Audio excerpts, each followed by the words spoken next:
All right, today we're going to break down the massive changes coming to the PMP certification exam. And look, if you're in the project management world, you really need to listen up because the gold standard of certification is getting a serious overhaul for 2026. So, let's just ask the big question right up front. Is your prep ready for what's coming? Because this isn't just a minor update. The PMP exam is going through one of its biggest transformations ever, all to make sure it stays relevant in a world where project management is just changing like crazy. So let's dive into the single biggest change of all. We're talking about a major shift in focus because the core domains you need to know are changing, and I mean they are changing dramatically. This isn't just shuffling a few things around. It's a huge statement about what skills really matter now. Okay, so take a look at this table. Back in 2021, the process domain was king, right? It made up a whopping 50% of the entire exam. People skills were a strong second. But now, for 2026, both of those are getting trimmed back. But honestly, that's not the real story here. The real story is about what's exploding.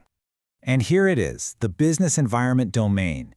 It is leaping from a tiny 8% of the exam all the way up to 26%. I mean, that's more than a threefold increase. What this is screaming at us is that it's no longer enough to just execute a project plan. A great PMP has to understand the why, the business strategy, the market, and how to deliver actual measurable value. Okay, so what does this new focus actually feel like when you sit down to take the test? Well, it's not just about what they're asking anymore. It's about how they're asking it. Let's get into the new exam experience. Yeah, you can say goodbye to just picking A, B, C, or D for 4 hours. The 2026 exam is going to be way more interactive. You're going to see real-world scenarios, questions based on graphics, drag-and-drop items, matching, the whole shebang. It's all designed to test if you can actually apply what you know, not just if you've memorized the textbook. And the logistics are getting a little tune-up too. The exam itself is a bit longer, 10 more minutes and 5 more questions. But here's the thing you really got to pay attention to. The breaks are being cut in half, down from 10 minutes to just 5. Now that might not sound like a huge deal, but trust me, on exam day, that's going to have a real impact on your pacing and your stamina. Now beyond just the format, the content itself is getting a massive refresh. It's all about aligning with how projects get done in the real world today. This is where the PMP really catches up with the industry. Okay, this right here is a game changer. For the first time ever, PMI is putting an official number on the split between methodologies. A full 60% of the exam, 60, is going to be focused on agile or hybrid approaches. That leaves just 40% for the traditional predictive stuff. The message couldn't be clearer. If you're not fluent in agile, you're just not ready for the 2026 PMP. Period.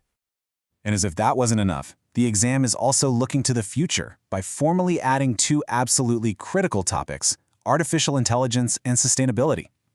This is a huge signal that PMPs are now expected to be ready for the challenges not just of today, but of tomorrow.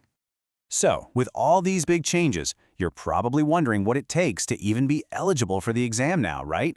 Well, let's take a look at the updated path to certification. And here's some good news for you. There's actually a bit more flexibility. The window you have to gain your project experience has been extended from 8 years to 10.